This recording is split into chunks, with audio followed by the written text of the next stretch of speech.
What's up, what's up? Real MVPs, Ricky Widmer here, and welcome into another edition of MVP Sports Live right here on either twitch.tv or YouTube. I am joined, as I always am, with my beautiful co-host, Dave Oster.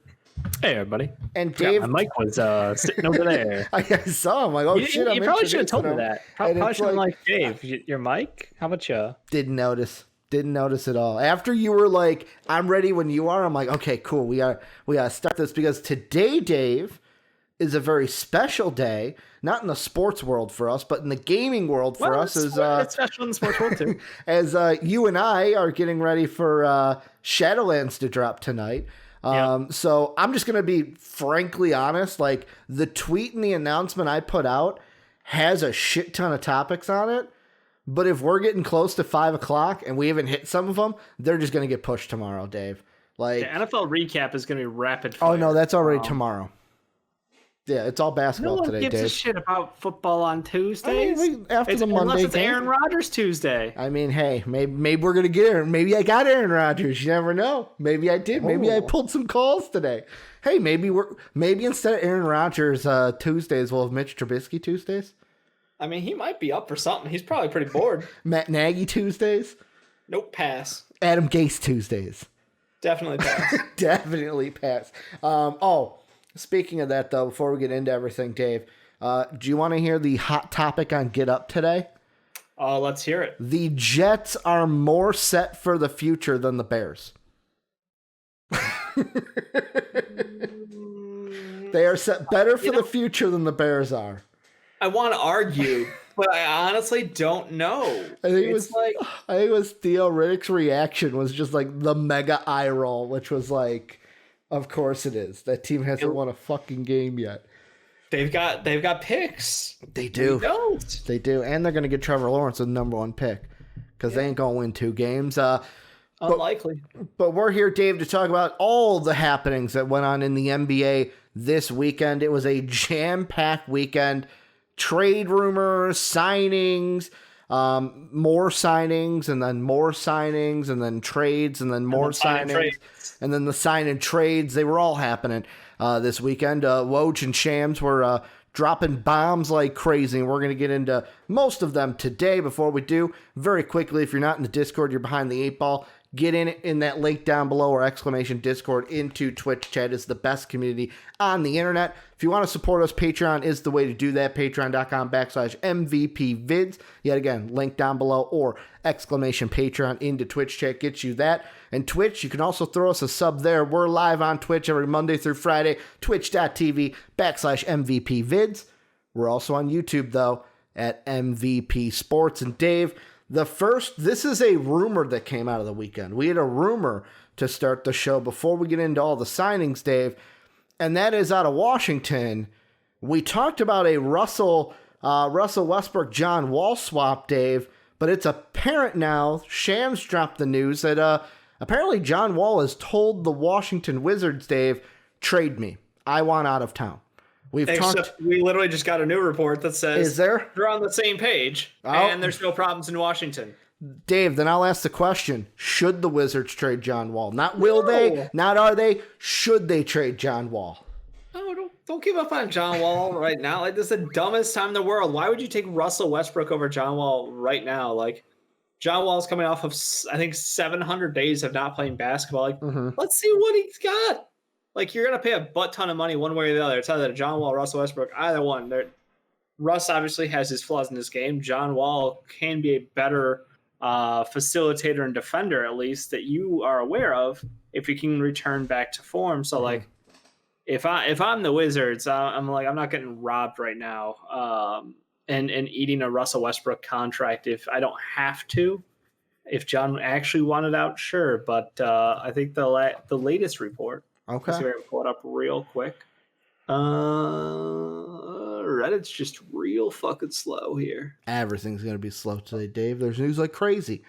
Yeah, that's very true. I forget who it was who reported it, but someone with the Wizards organization basically was like, "Nah, we're cool. Don't worry about it." I mean, Tommy Shepard, Wizards GM Tommy Shepard says John Wall hasn't requested a trade. This is from 1 hour ago. He says he, Wall, and Beal have been on the same wave. Shepard says he talks with John Wall every other day. There's no issue with John and I or with John and the Wizards. Dave, whose word are you going to take? Tommy Shepard or Shams? Shams has a high track record. Shams or was it Woj? It was Shams that dropped it. Shams was the one. Shams dropped the John Wall news. Here's the thing. If you would have said it was like here's the thing that I'm thinking about that it's Tommy Shepard is I'm thinking, and this is me speculating into this, that this is kind of a little bit of crowd control. Like, no, everything's fine. We're okay. John is cool. Like, let's say it is true that John Wall requested a trade. The Wizards are probably like, yo, bro, can we kind of keep this fucking in-house? Can we like not have this be going out to everyone? John. That tanks the value. And that's the thing where I agree with JD. There's no value. Like, there's not much of a value in my mind for John Wall, mainly because of that fucking contract we keep talking about, Dave. Like, that Supermax, I believe, wasn't he the first one to sign the Supermax? He was the initial Supermax in the NBA. So, like, he earned it, but, like, that contract is, how many teams are going to want to trade for that contract? That's the thing. Because, like, I was thinking of because the reports this weekend were the Russ John Wall trades have hit a stall, but then Shams was like, John Wall has requested a trade, wants out of Washington, and right away it was me and Soapy in Discord, and we're just sitting there going, and I'm like, I'm gonna try to work on trades. And at the time I was really into the Pistons because they were making moves, and I tried to do like a John Wall 3-team deal that like moved John Wall to the Pistons and moved Blake Griffin somewhere else. Couldn't get it done. But I mean, with John Wall, it's like, what's really his value outside of everything? Like, if you're the Wizards, what are you asking for? And if you're other teams around the league, what are you willing to give up to take on that Supermax contract? That's the thing. Yeah, it's tough. Again, he hasn't played in over 700 days. Mm-hmm. That's longer than I saw this on Reddit. It was longer than MJ had been out of the sport when he came back. Mm-hmm. So, like, that's a long time for context. That is a long time. I think his value is higher within the Wizards than it is outside the Wizards. That's where the problem is the cost to keep him versus the cost to move on from him doesn't quite equal out. Mm-hmm. So you got to look forward to the Wizards either just admitting that, hey, fucking, we got a fresh rebuild here. Move on from John Wall, move on from Bradley Beal, and we go clean start, clean sweep going forward. Or you could add Boogie and just double down on this shit. Just like, if these guys are half the people they were before their injury, we're in the Eastern Conference playoffs. Yeah. Like, 100% guarantee. If you got a half healthy John Wall, a half healthy Boogie, Denny Avdia, Bradley Beal, Troy Brown, Rui, like Bonga. They've got pieces. I mean, my boy Ish. Before this weekend, Dave, if you would have told me that, I would have been like, I'm right on with you. But there's a team we're going to talk about in a little bit called the Atlanta Hawks that made some moves that I really like that maybe make them a playoff team. But like, for me, if I'm the Wizards, I have the Golden State Warrior approach that the Golden State Warriors have said that they're approaching with Wiggins of like,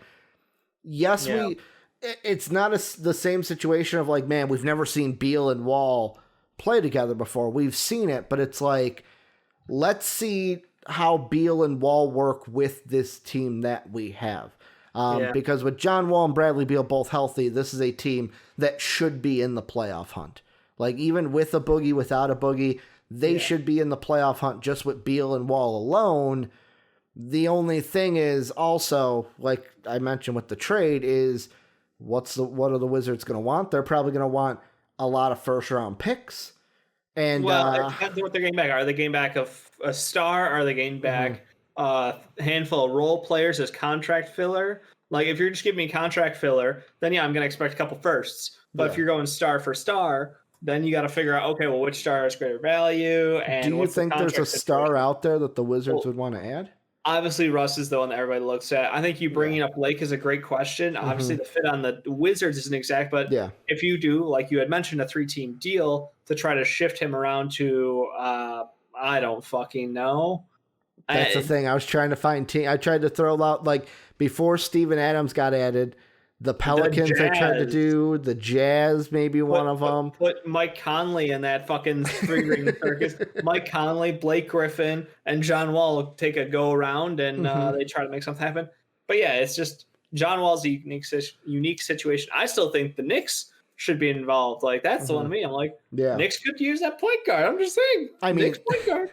I watched today. Of course, it's a week old now, but the Stephen A reaction to Obi Toppin, where it's like, I get it. I love Obi Toppin, but Tyrese Halliburton was right there. We need a guard, man. And it's like, every time there's a point guard, Fred VanVleet, Halliburton, Hayes in our mock drafts, now John Wall trade rumors, it's like, had to do it. It's almost like the meme of, like, taking the stick, like poking the Knicks. It's like, do something. It's what we did for the Magic for 3 years until they took a point guard in Markelle Fultz. And now they took a second point guard, perhaps. And we will have to see what happens with Cole Anthony out there, you know, who takes the reins. But I might still on Markelle this year, but we'll see what happens after.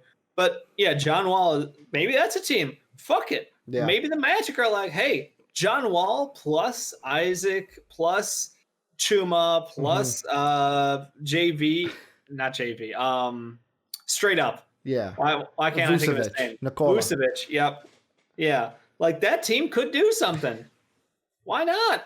Why not? They've got pieces to move. I know you can't hear me, Ricky. But, I can't. The thing is, I read your lips a little bit, and I'm like, I can tell what he's saying a little bit. Okay, I was gonna talk about shit in the meantime, but yeah, no.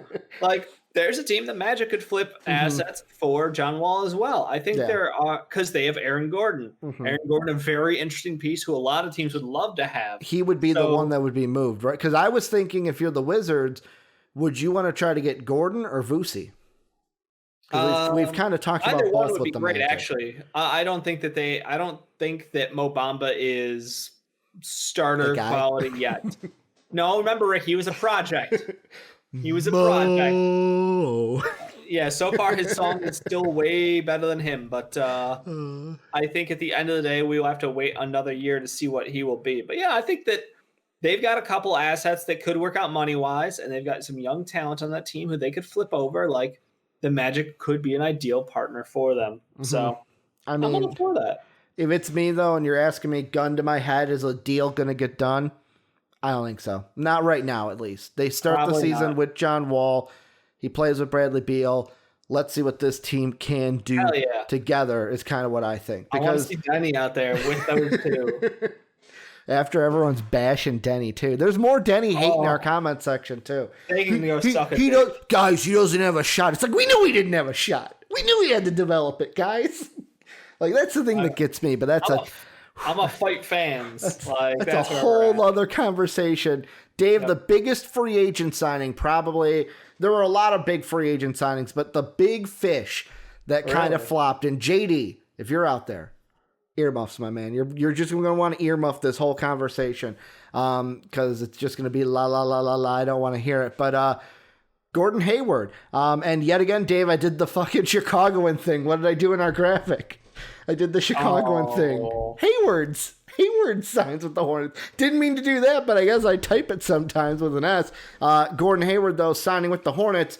The thing I want to ask you, Dave, is basically, is this a good move? A lot of the conversation is that did the Hornets make a bad move by saying, hey, we can either try to get someone in 2021 and strike out or overpay? Like, some people say overpay for Hayward now or throw money at Hayward right now and make sure we get a guy this year. And then we don't have to worry about striking out next year.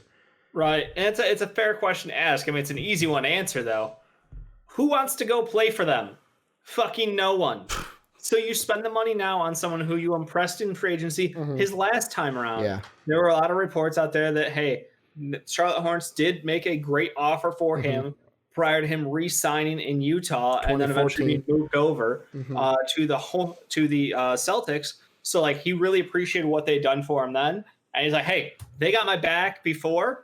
They got my back now. Like, I want to go for this team. Like, he's someone who feels like that's warranted. And I am 100% for that because the price doesn't matter for them because they're not a free agent destination as it stands today. That is a team at the bottom of a rebuild. And what they were able to do was add on someone who has incredible upside, who is a consummate professional through and through, has seen the best of the NBA and the worst of the NBA, the rehab, the drama, everything around it, and being put through what we're now hearing come out from his family about what his time was like in Boston. It's like, dude, you're going to love Charlotte. Yeah. You are going to love this team, and I think he's going to embrace it. And I think that it's a huge win for the Charlotte team. I'm all about this move. People who are like, oh, well, now they just blew their chains.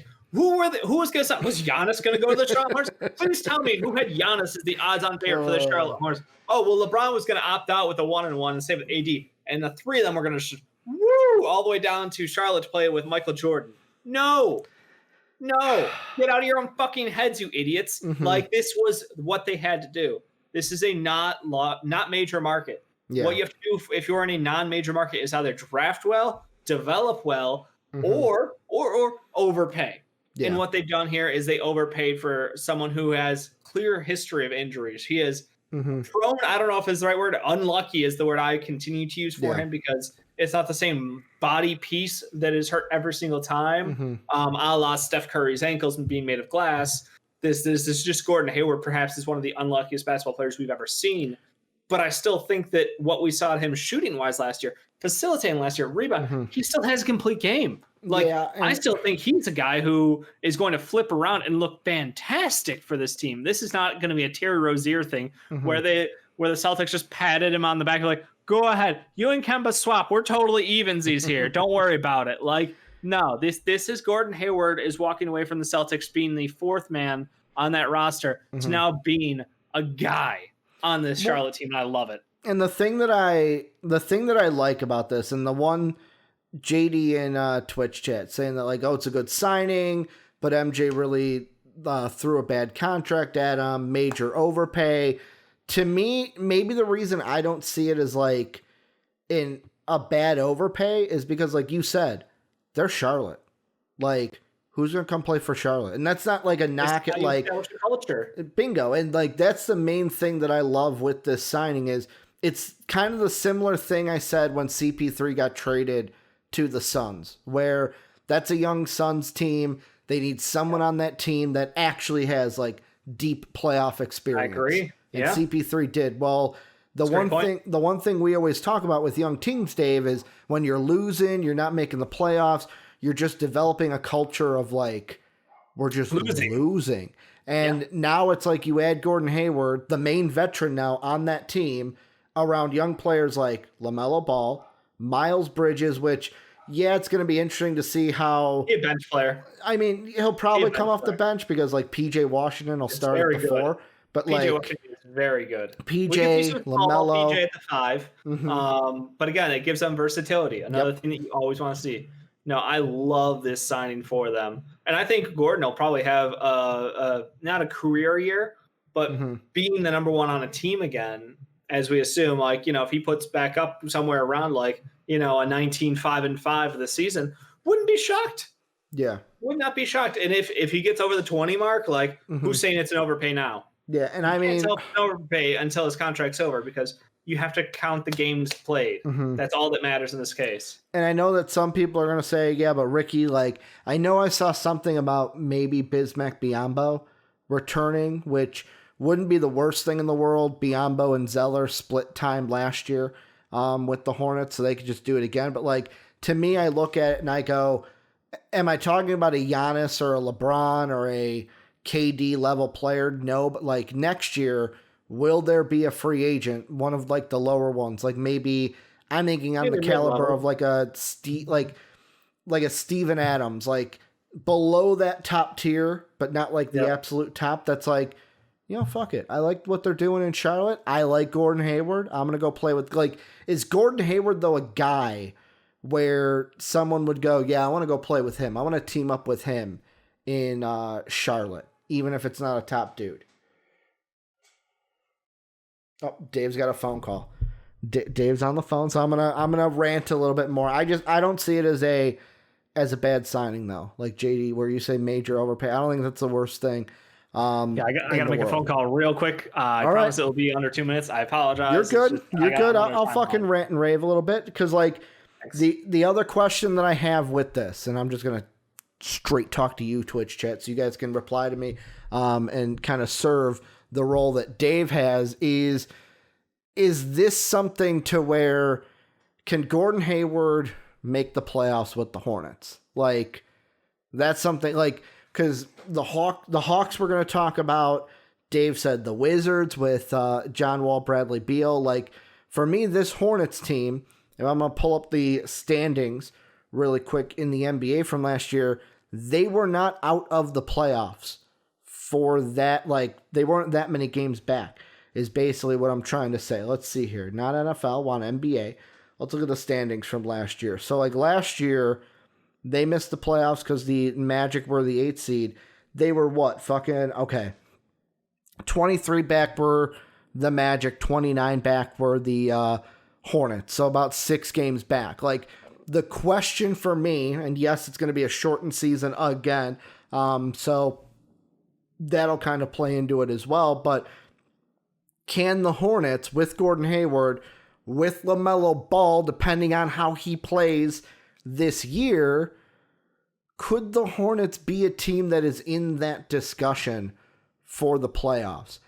I'm going to say no. I'm going to spoil it. No. Because you guys will hear a little later on. I really like what the Hawks did. The Hawks are a team where I think if I am putting my money on the playoff spots right now, Milwaukee, Tampa, Boston, Indy, Philly, Miami, Brooklyn, they're all in again.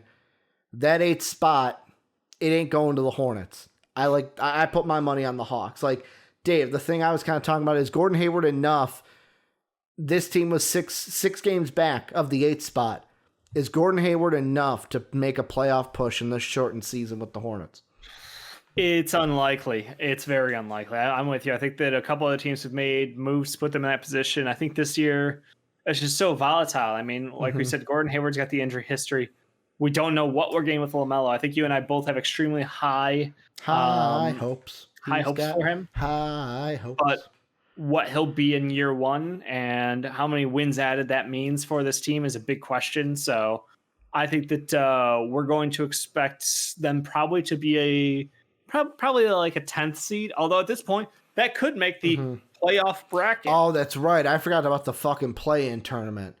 They've got to for sure be in the play-in tournament, right? Like, Gordon Hayward makes them a top 10 team in the East, right?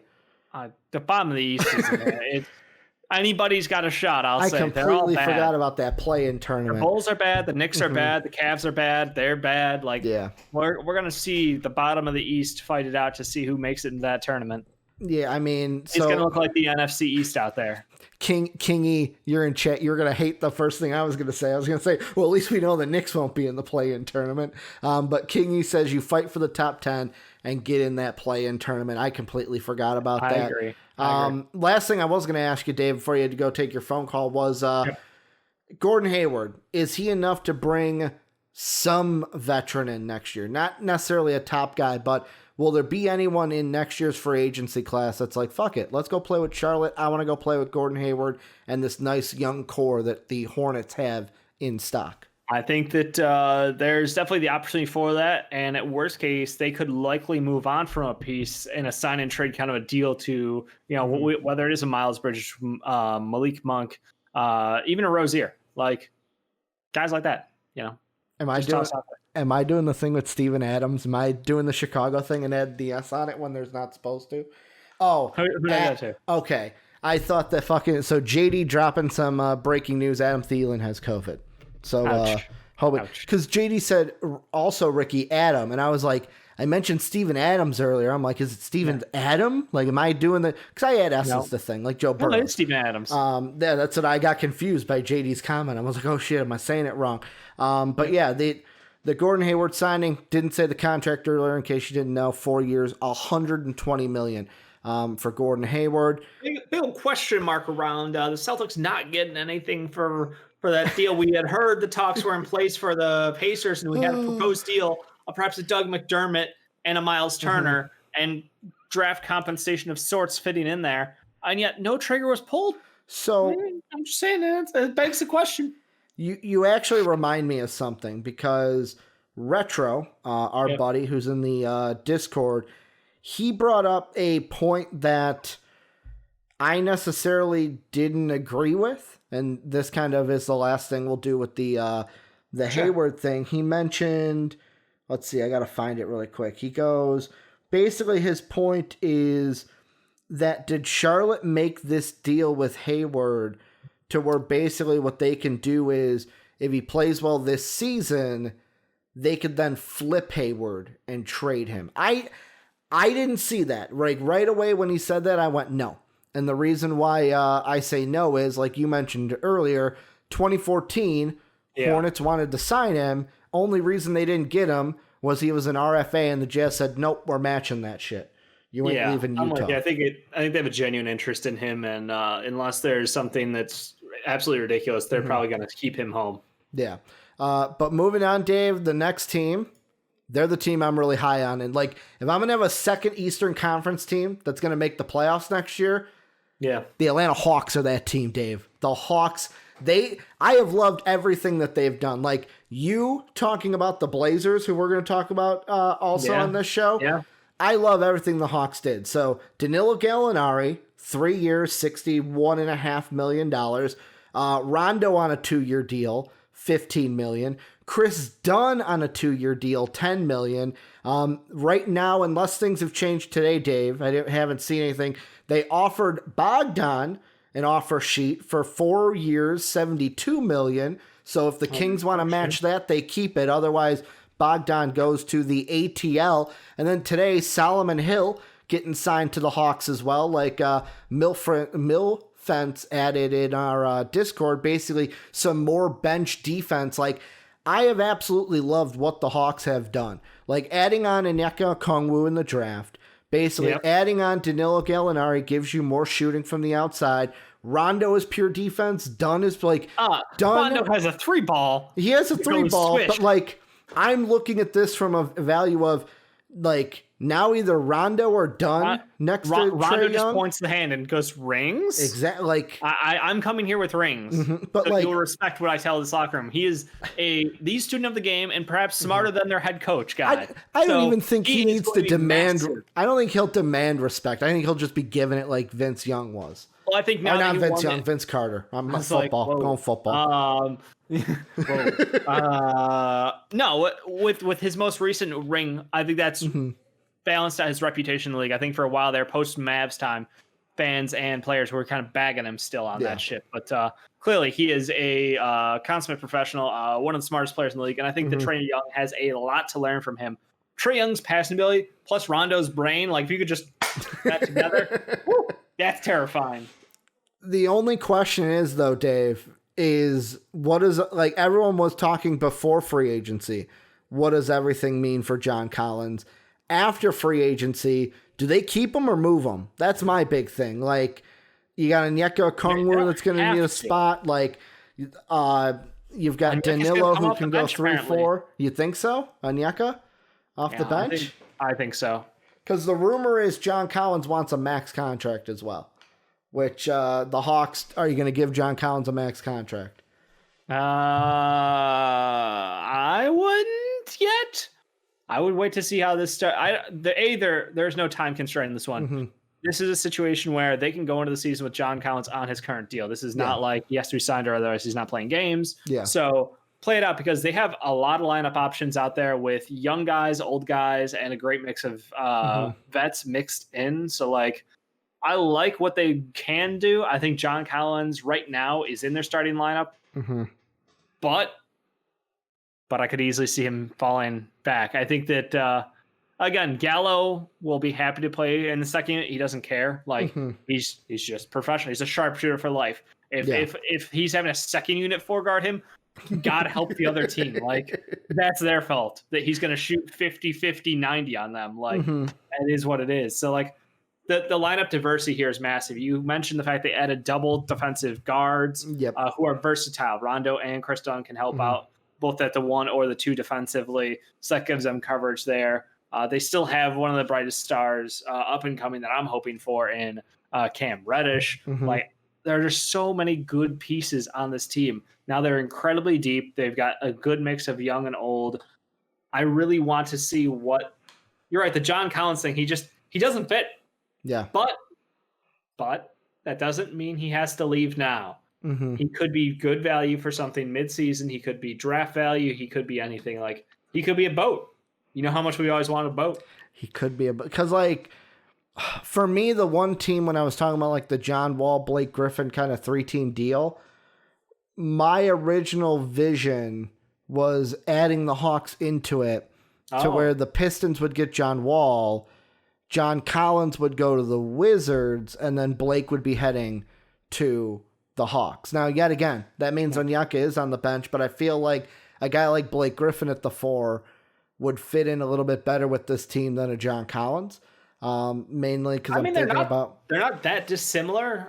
Blake obviously has better upside and Sophie, we don't want Wall. I know you don't. I'm done working that out. Yeah, they've got Killian Hayes now. They're happy. But no, I think that, look, John Wall deal. I'm not including this Atlanta team in a 3-team deal to flip for power forwards. Like, they've got to figure out if Onyeka is a 5 or a 4 at this level, or if he's a tweener. Like, they still have Capella, right? Is he not? They do. They've got Capella. He's at the 5. Like, there's been a billion moves. I need to check my roster. I need to update roster sheets. The move that they did was they were in a deal with the Pistons to where Tony Snell is on the team because of a deal they did with the Pistons. But that didn't sound like... right now, their ESPN has their starting 5 as Trey, Herter, Gallinari, Collins, Capella. With basically then Rondo, Reddish, Dunn, Hunter, Okongwu, and I'm missing one, Fernando, and Solomon Hill all coming off the bench. I mean, shit, that second unit sounds pretty good. So, like, I'm good with that. I'm 100% good with that. They've got versatility, and they can switch multiple of those guys. Like, we talk about Cam can play 2-3, and he can defend 4s. We talk about Kevin Herter. He's a capable off-ball handler. And then, obviously, DeAndre Hunter, who is just a versatile wing 3-and-D player. So, yeah, they've got a lot of nice pieces. Good future, and I like the vets they added. So, I don't know about Gallo at the 3. I know he can play offensively, but defensively, having Gallo and John Collins next to each other could be a fucking problem.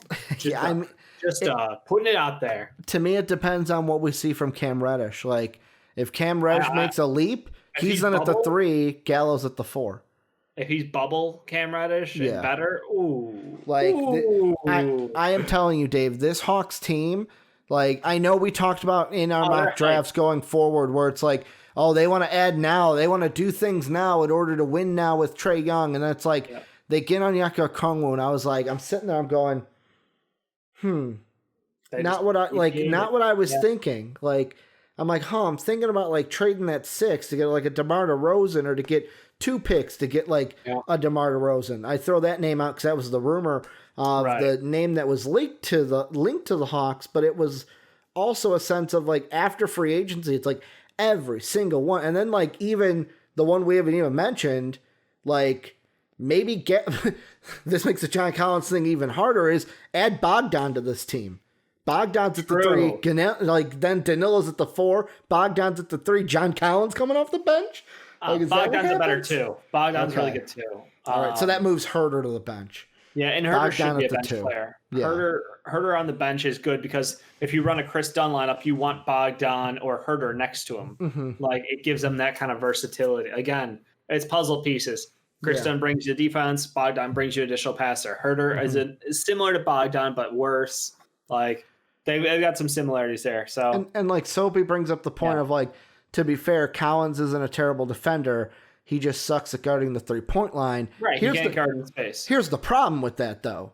You already have you drafted Onyeka Okongwu. His big thing is he's got to do the same thing. He's really good at rim protecting, good at rebounding, got to work at defense and space. You got Clint Capella, who could guard around the rim. Like, to me, it's like you need someone who can guard 4s on the outside.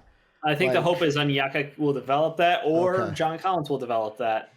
Either one of them just needs faster feet to get out there. Is Danilo's defense good on the outside? Danilo can guard 4s decently well. Yeah, he can't guard 3s on the perimeter though. They will. They either check him basically on the perimeter, and if he bites, then he loses. Or if they go through him, like he's got a bigger body, but he's got a slower body. Yeah, I would say Danilo's guarding fours because like you also have fucking DeAndre Hunter who can. To me, I would want him guarding threes. He can guard threes or fours. Yeah, I mean that's the thing. So they've got, I think, all the right pieces. Just they got to figure out who fits on the floor together and how those rotations will work. So it's a lot of trust in the front office on the coach. Yeah, they're my favorite new team in the East, and I think they're going to be the 8th seed. They had an A+ offseason. A+ offseason. Yeah, I totally think they're the 8th seed. And going from a team I really liked this offseason, Dave, to probably now your second team, Portland Trailblazers. Like let me read off like I did for the Hawks what they have done so far this free agency. Number 1, they re-signed Melo to a 1-year deal. They also got Harry Giles to a 1-year deal. Rodney Hood re-signed him to a 2-year deal worth $21 million. They bring in Derek Jones Jr., 2-year deal worth $19 million. And then, they bring in Rocco via trade and Enes Kanter via trade. The question I want to ask you, Dave, with the Blazers, and this is because, I can't remember who I heard it from. There's a part of me wants to do the same thing that I heard today. Blazers, top 2 team in the West after this. My question to you is, are they a top 3 team after these moves? Not going to say top 2, but could this be a team that with these moves makes a jump and is a top 3 team in the West? Lakers went up. Yeah. After winning a championship, I think now they may have a better roster. Yeah, they're number 1. I'm afraid to say they might have a better roster this year. 2, I think the Nuggets fell, and that was their opponent in the Western Conference Finals. I think the Clippers are in contention still, but we got to see how the new pieces fit, and did they really address their biggest problem? Not yet, really. So I don't know that I would have them above them. I think the Blazers are. Shoot me, Ricky, because I think this Blazers team is the second best team in the West. Especially with Clay's injury. Yeah. Yes. The Blazers are the second best team in the West. I will. What's today's date? The 23rd of November. Yep. That's a lock. Blazers, second best team in the West. Potentially the best team because they do have the depth now to compete against a very thin Lakers team. All the Lakers have 2 superstars and LeBron and Anthony Davis, and they added an incredible defense with Marc Gasol, and they've added some nice scoring with Schroeder. They still have some noticeable gaps. Now this Blazers team just gets better. Dame Lillard back healthy, hopefully healthy. Yeah, and McCollum. All these guys are coming off of injuries. McCollum had a spinal thing. Yeah. Dame, obviously, we know where he ended last season at. Nurk dog. Yikes. Nurkic, healthy. Please. Zach Collins, get healthy. Please. They got Carmelo Anthony. So they're big depth basically between Nurkic, Collins, and then having in Enes Kanter as an offensive boost at the 5 when they need him. Huge. At the 4, I love the idea of Melo off the bench. I know Melo doesn't love the idea of Melo off the bench. Too bad. You got to earn your place here, and I think that that's where he fits right now. Rocco. We're talking about the best defender of the bubble. Literally, this man was averaging, even pre-bubble, since he was traded to the Rockets, he was doing things that no other wing player had ever done. Yeah. I mean, the level of blocks and steals for him was insane on that Rockets team. So having him over here, huge. Re-signing Rodney Hood, big deal. This is someone who people completely forgot about because of how early in the season his injury happened. I love the addition of Dennis Jones Jr. He's someone who gives you offensive punch and defensive help off the bench. Everything ticks. And then you got to remember Gary Trent Jr. Gary Trent Jr. still exists. And even if Anthony Simons has a shred of hope in him, he has to do something this year.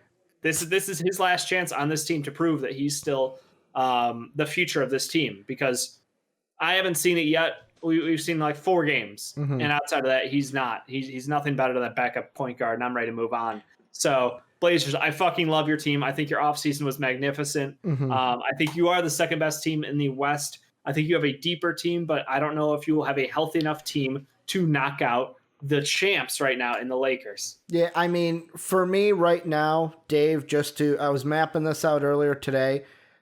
Just so you know, and the fans know, sure. December 8th, That's when we're making our predictions for the season. Okay. So that's wow, that's so soon. That's 2 weeks out of season starts December 22nd. That's 2 weeks out of the season. So December 8th, Dave and I of my top of the West. Yeah, and that was something where I was even thinking about that too. I'm like, fuck it, like I'm with you, Blazers, number 2 team in the like. It does the only because team like that scares me is the Mavs. Yeah, the Mavs terrify me because if Luka and KP are healthy all season and what they've added, Dave, mention your boy that some people don't think is gonna pan out, but you really like. Gotta mention your boy. Tyrell Terry isn't gonna pan out. I have heard some people, Dave. Raise your hand in chat if you think Peyton Pritchard is going to be a better professional basketball player than Tyrell Terry. Please, I swear to God, someone just do it. Not going to name any names. No? I do agree with people that Dave might have had Tyrell Terry on his big board and stuff way higher than most people, but they teach their own. I have heard some rumblings that, oh man, I can't wait until Tyrell Terry doesn't pan out and Dave's got to eat Crow. Who's saying that? And it's Crow. Not Crow. Crow. Maybe you want some Crowder. Some Jay Crowder. Maybe that's what you're eating, some Jay Crowder. But I mean, the Blazers to me, top 2 team. Like the only one to me that I still want to give hope to is the Warriors season-wise. And one thing, this is a little nugget I want to throw in there because they're not talking Warriors. Did you see the video that Jake put in the Discord about Wiseman and Nico? No. So they did a video where like they introduced Nico and Wiseman. I agree with Jake. Best thing Wiseman did the whole video is the Warriors PR guy showing him around the practice facility. And he goes, this is the practice gym. You can use it whenever you want. First thing Wiseman does, he goes, so I could use it today? And the PR guy's like, yeah, you could use it today. It's like, fuck yeah. That's what you want out of your young rookie. Like, wait, I can get to work today in here? Like, I can get going right now? I mean, season starts in like, what, 4? Let's see. They literally have to quarantine 4 weeks already. They have to be quarantined as of Monday. Because training camps are 2 weeks out? Yep. Yeah. So players have to start their quarantines now in order to be eligible to get back in a building. So, yeah, it's kind of wild. Yeah. So 2 weeks till camps. That's when we'll start, when camps start. And then 2 weeks then from the season. But, yeah, the Blazers to me, like in the West, I'm with you, Dave. One of my favorite teams just because of the shit they added. Because even not just with Rocco, like with bringing Rodney Hood back and stuff, the Rocco one to me was just like you need someone that you could possibly have guard like a LeBron James or a Kawhi Leonard and at least stand a chance almost. Like, that's a huge get. Also, I may be smoking the ganja here, Dave, on this one. I know some people may say that, so I'm just going to put out that disclaimer now. I'm kind of excited about Enes Kanter coming back to this team. Like, Enes Kanter, like, Woj threw it out there, like, man, he's coming back to a place where he saw, his averages were 13 points a game, 8 rebounds, almost 9 rebounds a game. Like, could we see a return to that for Enes Kanter? No. Or is it just me, like, wanting the old Kanter back? There is no old Kanter. This is just a depth piece. Like, Zach Collins and Nurkic will be healthy. Mm-hmm. Don't jinx it. Fingers are all the fingers are crossed. These 2 guys will stay healthy. Kanter will get limited minutes. If they're at the point where they're counting on Kanter to play 20-plus minutes a night, they're already fucked. Like, they've already had something go terribly wrong this season. Maybe not 20 minutes, but I'm just thinking like. That's how I got those numbers. And well, yeah, I'm not saying like the exact same numbers. I'm more going on the whatever minutes he get. Could we see a more solid Kanter than what we saw in Boston? Yeah, I think Boston was hesitant to use him. His energy and his commitment to the game perhaps were in question. Former 24/7, 7-Eleven, I-95, 224. How many sevens can I put in here? Champion for WWE too. True. But yeah, I mean, we did see the best Kanter when we saw playoff Kanter. Mm-hmm. He wasn't, I think the thing that was so weird about that was like, he wasn't very good, but he brought intensity. Yeah. And I think the entire team kind of felt lifted up by like the fact that this man's going like as hard as he possibly can. Yeah. And he is taking swings at people in the post, and it was hilarious. And like that's a guy I want to be my teammate, kind of a moment. Well, Soapy and I were talking, and Soapy even mentioned how one thing he liked that Kanter did when he got traded back to Portland that Rubio necessarily didn't do right away was Cantor immediately tweeted out like, can't wait to be back in Portland, love the city, great to be home, where Ricky Rubio was more like, thanks to Phoenix, everything Phoenix has done. He's like, found out I got traded while I was on my treadmill. They didn't even give me a call. I literally saw it on the news. I was like, wow, okay. I mean, that's just kind of like the era we live in, right, That's Dave? The business. Like, that's the business, baby. Unless they tell you, you're going to find out via Twitter before anything else. Dave, before we go on into the other news, we got to go into the dampest of dudes, the soggiest of shooters, the moistest of men, the mistiest of misses. Well, sometimes the mistiest of misses. These are our wet boys. These are our players of the previous day. Usually how it goes is Dave gives a wet boy, I give a wet boy, and then the patrons at patreon.com/MVPvids give one as well. However, the patrons have not been very active with the wet boys, Dave. I'm calling you out, patrons. We give you this opportunity. You're not using it. So go ahead. We got to give people some love, but Dave, I keep telling you, just make it in Discord and they would vote. We'll start with you. Who's your wet boy? November 23rd, 2020. I'm gonna take a big boy in this one. I'm going with Derrick Henry. He pretty much killed the will to live from the Ravens.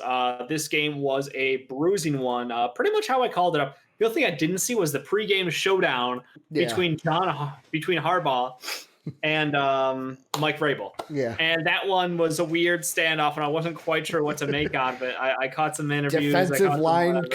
Former defensive linebacker and defensive coach going up against a special teams coach. Yeah, I'm sorry. Vrabel still works out with the team. He's a big, scary dude. So that was a weird standoff at midfield. But that game had it all, except for offense by the Ravens. You know, their wide receivers, I think, had still under 100 yards. They hate Hollywood Brown over there, which is a damn shame because the kid's a superstar. But you know what? Derrick Henry's the wet boy. I should talk about him more. Derrick Henry just comes to work every day and just goes forward. Lunch pail, doesn't matter what the fuck's in front of him. He will just go forward. And like, we're talking like one cut max kind of a man. And by the end of that game, you saw the fourth quarter, and then you saw in OT, it was like, oh, those runs just hurt. Like, that just hurts the other team. It's insulting. It's injury. It's just like, nope, he's just going to go right through that shit. So I gave him my wet boy of the day. It was a really good performance. Dave, for me, no wet boy. Yep. I got a pair of dry dudes, and I'm pairing them together because they're getting a dry dude for the same reason. Trevor Lawrence and his head coach, Dabo Swinney. Like, it infuriated me this weekend to where, if you did not know, Clemson going into Tallahassee to play the Florida State Seminoles. They're geared up for the game. They're ready to go. You know, we got Trevor Lawrence back again. Like, we're going to go head to head with this team. Well, one of the Clemson linemen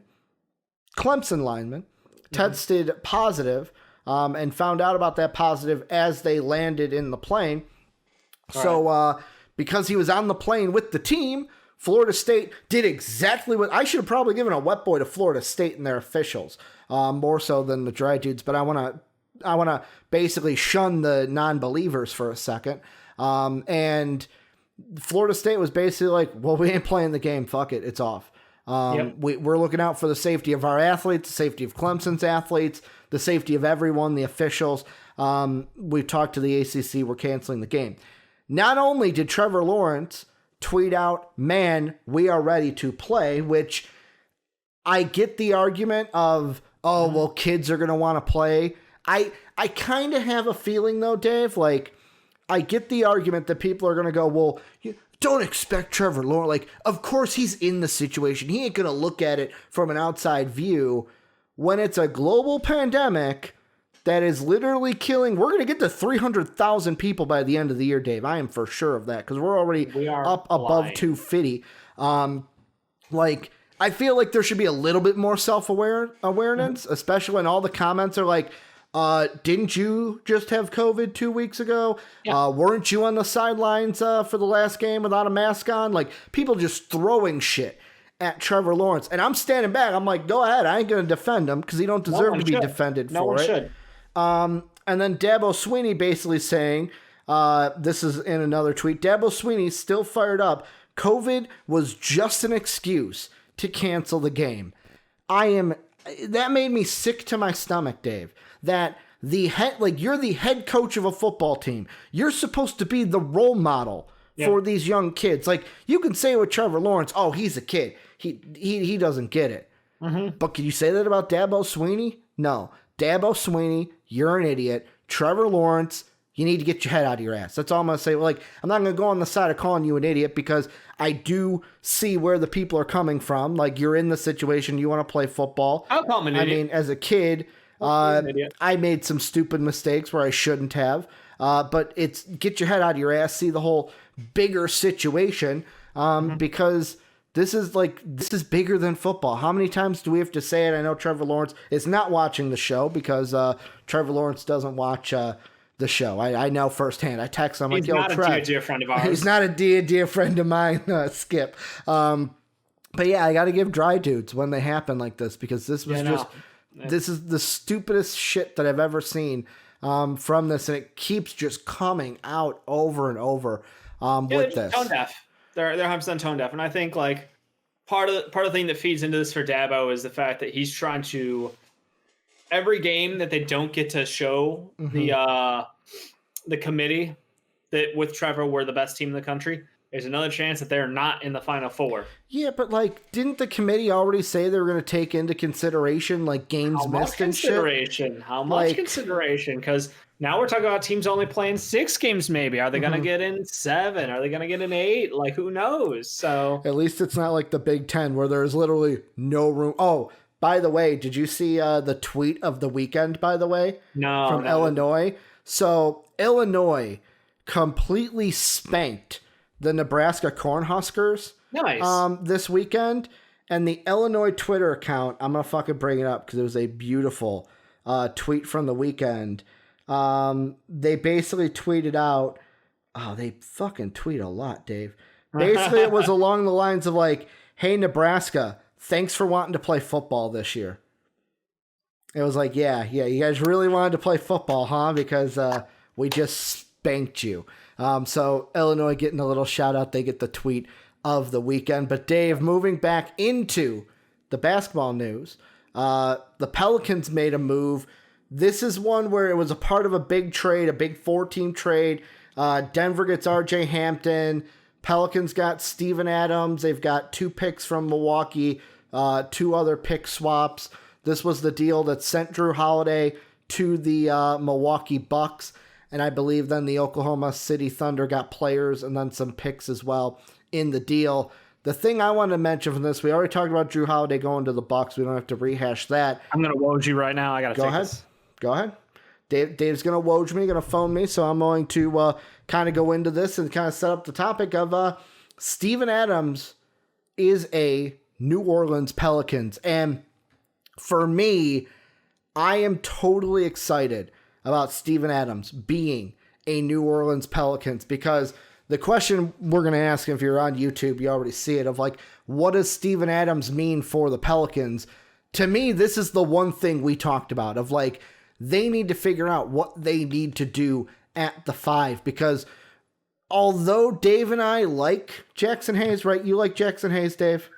I do. It's hard not to love him after that summer league performance. I mean, I rooted for him in college. I thought he's a big, long energy kind of kid who has upside. And again, it's like we've seen a lot of these guys. They don't fulfill their potential all the time. So like it's just kind of like, okay, expectations set. Year 1, couple minutes here and there. He made some dumb moves, but like he's got to get some more meat on the bones, got to get some more time in the gym.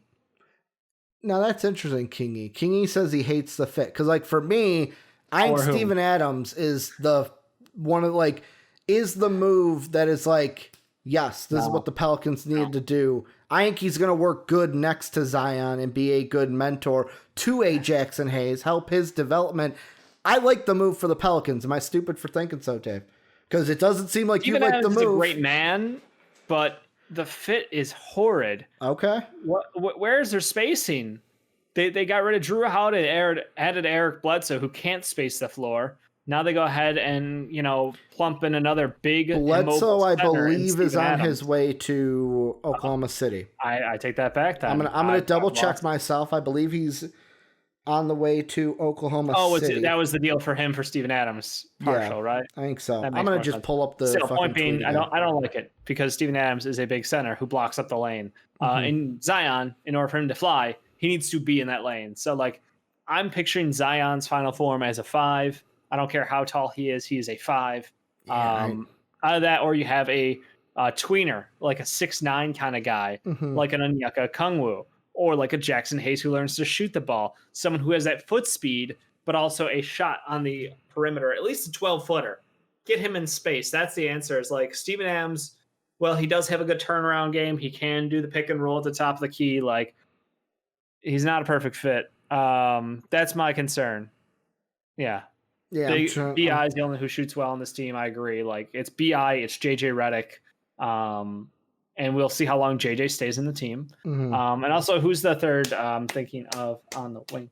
You're talking about, well, you mentioned BI? He hasn't technically re-signed yet, but like they're waiting to figure out final deals before they offer him his to go over the cap. Is it the same with Anthony Davis, or is that different? Where like is he waiting until the moves come in because of the same what cap I had thing? heard was he was waiting for Giannis to sign a deal before he decided. So if Giannis signs a Supermax extension, then he'll sign a 3-1.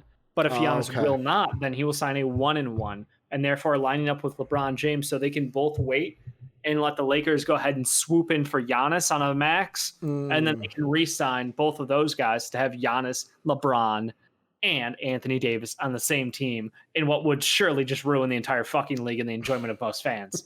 As far as I know, Bledsoe is still on the team.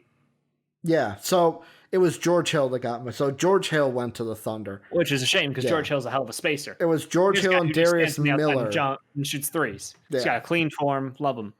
Like Steven Adams, I don't love the fit. I think he's too slow for this roster. They love to run the ball. When Lonzo and Zion get in space, BI in transition, that is when this team just clicks. So I'm incredibly disappointed with this. They did add, again, some shooting. I forgot Kira was their first round. I loved Elijah Hughes pickup. I think the Sam Merrill one, he's just a knockdown shooter. So like if anything happens to JJ this season, they got a backup basically.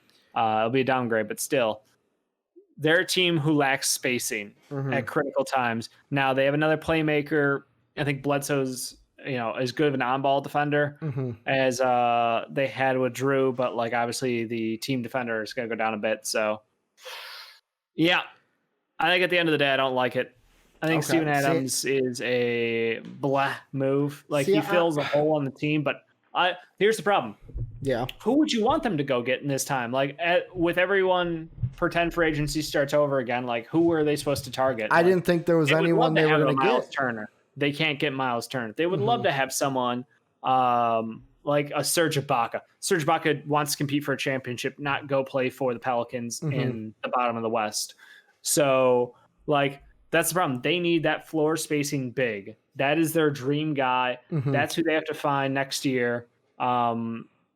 If they can't make a deal for him this year, like that's the problem. So you got to figure it out. That's the problem. I mean, Zion and BI are such unique stars that you need to put the right pieces around them. They will not succeed in every situation. Obviously, we saw BI. He didn't break out until they actually gave him a coach and a system around himself. And then guess what? Are those air quotes for the comment section, Dave? Is that what those air quotes are for? The comment section's ignorant as shit. Like, well, BI only had one season. No, he did it last year too. You guys just weren't watching the Lakers post LeBron because who would want to do that? Yeah. Like, except for true basketball fans. I'm saying now, not saying. You need to build systems around that kind of talent. And with Zion and BI, you need to have spacing on that floor because both need the lane as part of their game. See, I mean, I agree with the part of like what Zion can do down low is special.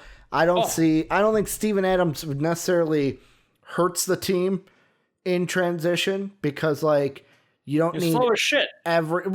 You don't need every single person down there to score in transition. Like if Lonzo throws it to Zion and Zion dunks, Steven Adams is just like, okay, I'm going back the other way. Like, right, but that's a lot of steps forward, a lot of steps backward, and a high like, pace for Steven Adams. It can wear quickly. And maybe the other Ricky, thing, you're not the cardio machine here, but no, I'm not. But like running for a 250 7-footer. Well, and that's the thing. Like with Zion, he needs to. We've seen a picture where people are saying, "Oh my God, he's lost weight." I was talking about Steven Adams, but Zion's fatter. I was talking about fucking Zion, where it's like, it's one of those where we've seen a picture. Apparently, he's like lost the weight. To me, I want to see him bulk up. Like, it's great to lose the weight, but get muscle. Don't lose that muscle. And thin. That's the problem. The thing that I kind of, maybe this is me looking at something that many people kind of overlooked with Zion, is when you say like, "Oh, Zion's not a spacer."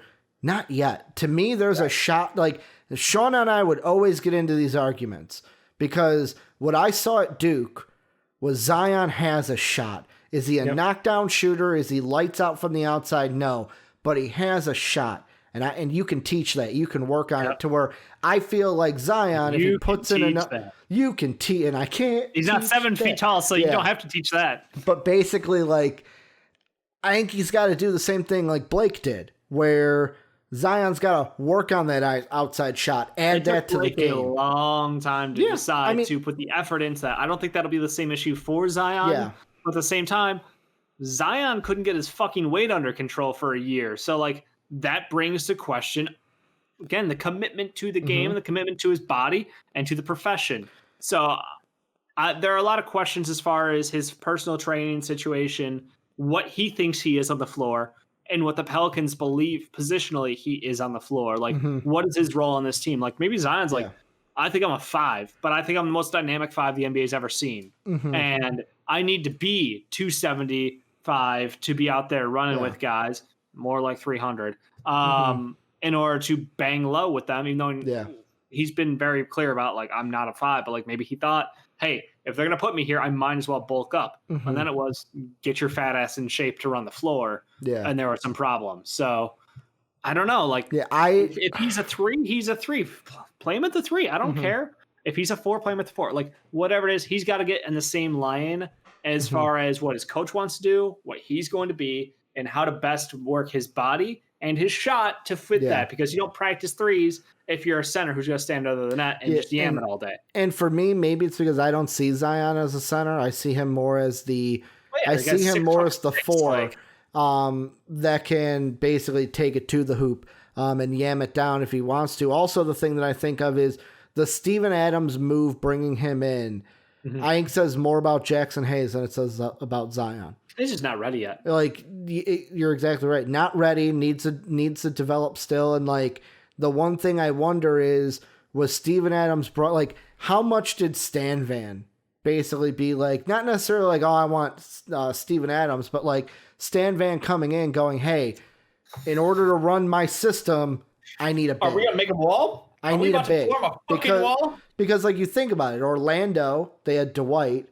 Detroit, he had Drummond. Like, was this basically him going to the front office and like saying, or even in the conversations after he was hired, of like, hey, I need a center that is better than Jackson Hayes, because Jackson Hayes is not where we're at right now with this team. The problem is that they exceeded all expectations last year. This was a team that had no business being in the running for the playoffs and shouldn't have been. But they exceeded expectations. B.I. stepped forward. Lonzo stepped forward. Drew was excellent, and Drew Holiday the whole time. So like, they were able to make a play to run in the bubble. But like, I think that Jackson Hayes is someone who should be getting like 25 minutes a night to run on the floor, because having him on the bench for 40 minutes and giving him 8 minutes run time, you're never going to be a pro at that minute. Like, or you're never going to be a starter. You don't get starting mentality, starting experience from 8 minutes at a time. Like, that's a lot of piecemeal minutes there. So you have to give him a long time run on the floor. And that's why I keep looking at this roster. I'm like, in theory, Jackson Hayes is the backup center and the only backup center on this roster. And therefore he should get that time. He should get plenty of time out there to run with that offense. And that's what I'm excited to see, because I don't want to watch him just sit on the sidelines again, because I think, again, athletically he is there, but physically he just needs to add a little bit of mass, work on the shot. He'll be fine. Absolutely fine with the team moving forward. And not a big Woj bomb, but it's funny that this drops as we're talking about the Pelicans. Pelicans have signed forward Wenyen Gabriel. Hope I said that right. Yeah. And then guard Sindarius Thornwell, who I remember from the tournament a couple years ago. I believe he was South Carolina. When they made that tournament run. But yeah, for a shooter, he just gets a line. That was his whole game. Yeah, they just signed them. He's an incredible depth piece. We're talking third string, fourth string / G League. Yeah, for both of those guys. Well, Wenyen's got a chance. Actually, I take it back, but still. Okay.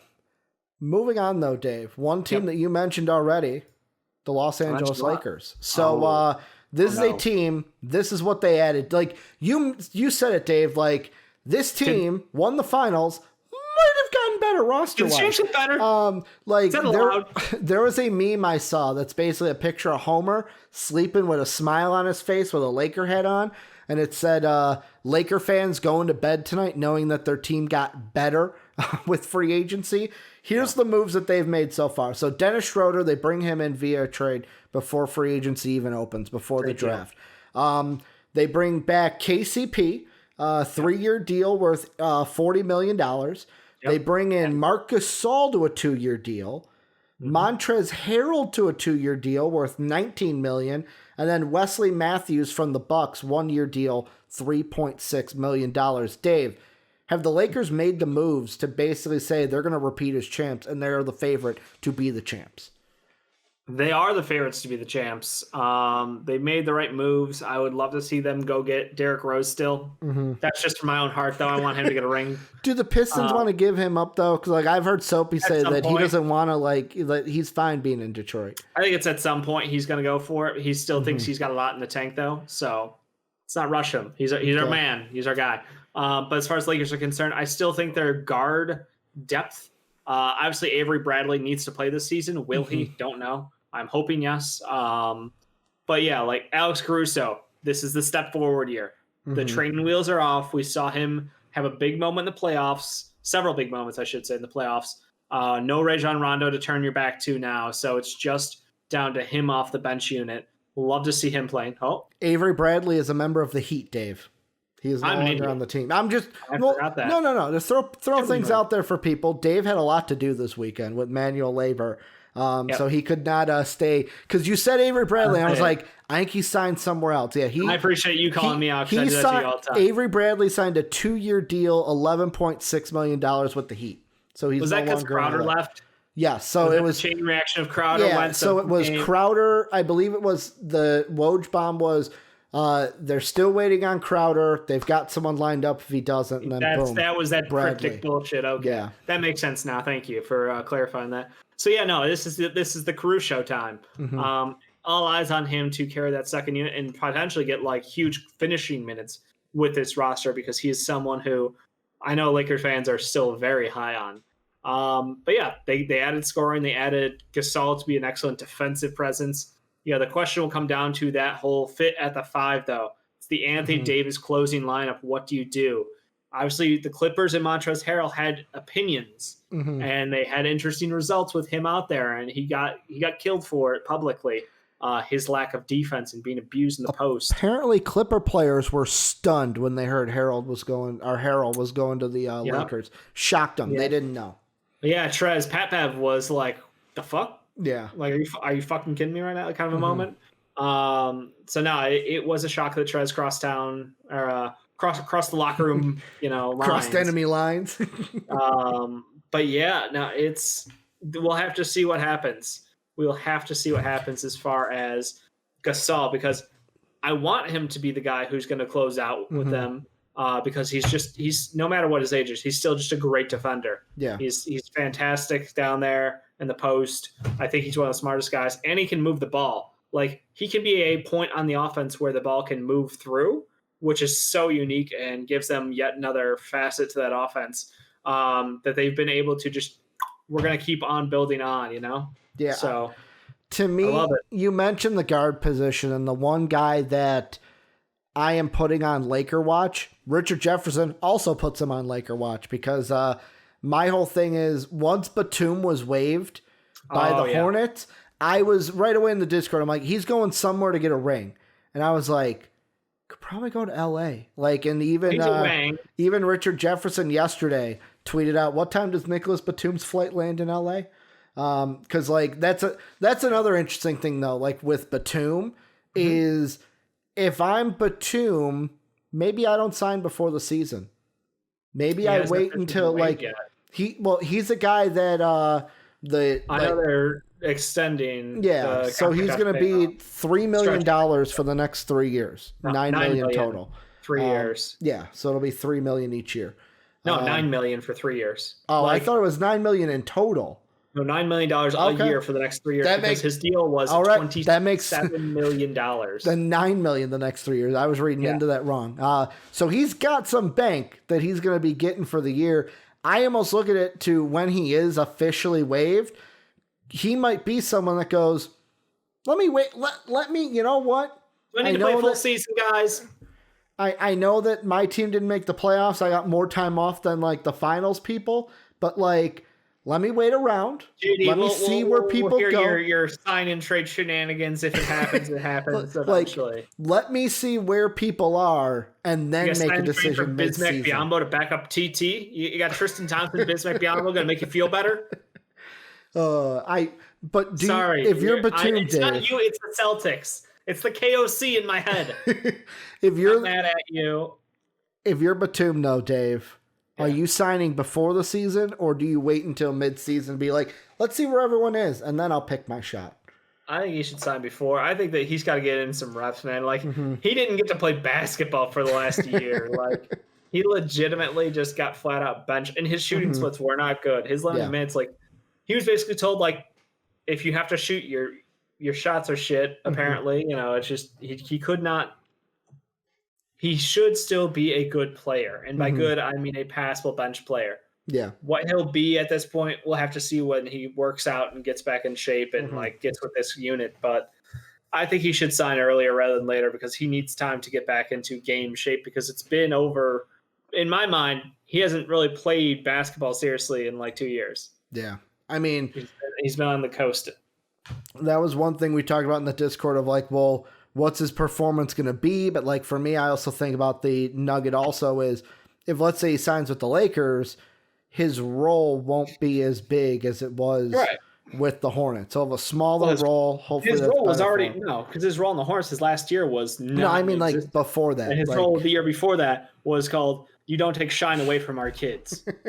So like he had 1 year. That was it. Yeah, but even in that, like, even in that 1 year, like the role that he had that 1 year is not going to be that big in LA. It's basically going to be like, when we call your name, can you make the shots? That's what his role is going to be. Oh, that's not the guy you want then. Well, I mean, who's the other guy? Like, who else is out there? I'm just saying that. Like, that's the thing. Like, I feel like he's been a knockdown shooter for a bit. Like his 2018 season again, he shot 38%, which was okay from three, but like. That was only on 3 attempts a game. So you got to go back a bit. I think it's just like, hey, he had 1 good year of 3-point shooting. He's not the be-all, end-all knockdown shooter from the outside. Oh. So, Dave, I'm calling an audible here at the line. Calling an audible. So, last topic. Don't have a graphic for it because it just got tweeted. We're going to talk about it, though.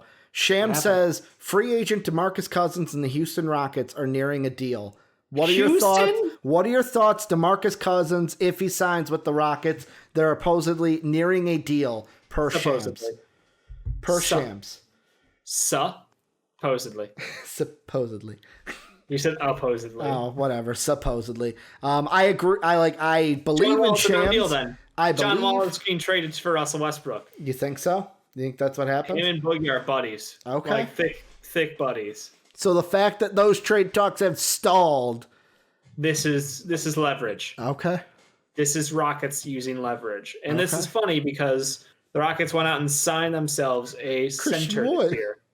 They went out and got Christian Wood to be their center. And again, I wouldn't put money on Boogie being anything, but like I love that man. Yeah. And I will fight that he was one of the best centers of our generation. Why would he want to sign with the Rockets? Unless it is the Rockets said, hey, if you sign here, we can get a John Wall to play with. If they think they're going to have John Wall, James Harden, and Boogie together with Christian Wood, with I don't know who's left because Austin Rivers just signed in New York, I think. Yeah, he's in New York because Glenn didn't want him in Philly. So you're down to PJ and Eric Gordon. Mm-hmm. I mean, look, it ain't the best team, but it could fight in the West, man. That's gonna be an ugly 4, 5, 6, 7, 8. So, yeah, dude, I don't know how to the Rockets screams John Wall trade to me. Yeah, I mean, that's you connect the dots. That is, I was talking Boogie going to the Washington Wizards because that was the plan all along. He wanted to go play with his buddy. I thought Boogie would go get a title, like go get another ring. I mean, go get another one, man. Go get another one. Like, how many times you gonna get multiple rings in your life? You know what I'm saying? I'm with you. I would probably I would probably go on the Lakers team. And play behind Gasol and Trez. And let's say the Lakers were like, nah, we don't want you. Like, I would have picked Boston. I would have picked Miami. I might not have picked Boston. I would have picked Boston over Houston. I would have picked Boston. I would have picked Miami. I would have picked up there in not Minnesota, Minneapolis. Minnesota. Would you if this was pre-Baines move? Would you have picked Tampa Bay? The Tampa Baines now, the Raptors. I still would. Okay. I still would consider them. Yeah. There's a lot of teams in the West who make sense, but the East just has better teams fit-wise and playoff run-wise. Like, let's be honest, the Heat look like they could go back tomorrow, you know? They do. The Celtics look like they can go back tomorrow. Giannis. I don't even feel like calling them the Bucks. It's just Giannis. Giannis, like, there's no team. He could just sign with Giannis. Yeah. So, I mean, he could drag them back. Raptors could go back. The Nets were like locked in on Ibaka, and that didn't happen somehow. Dude, that was all I heard on social media is like, man, Ibaka's going to go to the Nets. Apparently he teased on Twitter and IG that he's going to go to the Nets, and then it's like Ibaka to the Clippers, back with Kawhi. It's unfortunate. So, like, for me, I don't know if Boogie does sign with the Rockets. I don't like it. Like, my gut reaction is don't like it on the side of Boogie, because it's like I don't expect the Rockets, even with a John Wall, I don't expect them to win a ring. I don't expect them to sniff it. Like, they'll make the playoffs, but like that's the thing. You just got to get there and see what happens. If the playoffs have taught us anything, it's you just got to get there and see what happens, man. Like, who knows if Dame will blow out another leg, or CJ hits back, or Anthony Davis has an issue, or LeBron, God forbid, becomes mortal again. Like, that's you don't know, so you have to take that shot. Yeah, always fight for the playoffs is the answer. Don't tank unless you are literally the worst team in the league. Like, that's truly the mentality. I hate when middle teams tank. Like, I get it, you're stuck in the middle. I get you. We fucking sucked and we were in the middle for a long time. But like, there are better ways to rebuild than just blatantly tanking. Yeah, I mean, I'm still thinking about it. I don't know if I fucking like it. But Dave, what we will do is we're going to talk Fred VanVleet and the Raptors and Bainesy. But we're going to push that tomorrow. Ibaka Clippers, that tomorrow. We have shit we didn't even get to that I didn't even put on the list for today because I knew we had too much. Like, the Pistons made moves over the weekend. Pistons. Unload that. Like we talked Rockets, but yet again, the Christian Wood thing we didn't hit, but that could even be thrown in with the Pelicans because that was in like that as well. There are moves that have happened that we still haven't touched that we're going to have to unpack tomorrow and just kind of residual. We got 3 days to fill, baby. Plus anything that fucking happens today. There might not be Thursday Night Football now. Yeah, because of the Ravens. Ravens shut down their facility because they had multiple players.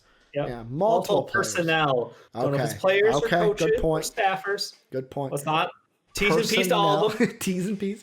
Multiple personnel infected with COVID. Also, we found out today from JD breaking it in Twitch chat that Adam Thielen has COVID. So So bye-bye. Hope anyone who's got it gets healthy, obviously. Like, that's the bottom line. But that's going to do it for us today. Make sure to check us out on Discord, best community on the internet, link down below, or the exclamation Discord and Twitch chat. I had to think about it for a second. Get you into that. If you want to support the show, patreon.com/MVP vids is how you do that. Exclamation Patreon. Get you that link in Twitch. We're on Twitch every Monday through Friday, twitch.tv/MVPvids. You can also catch us on YouTube at MVP Sports. Dave and I will be back tomorrow for some more sports news, a lot of basketball, maybe some football. We squeak in there. We had some football. A lot of Shadowlands in between. And a lot of Shadowlands in between, David. Shadowlands launches in about 10 minutes. But that's going to do it for us. We will see you guys tomorrow. And as always, have a good day, everybody.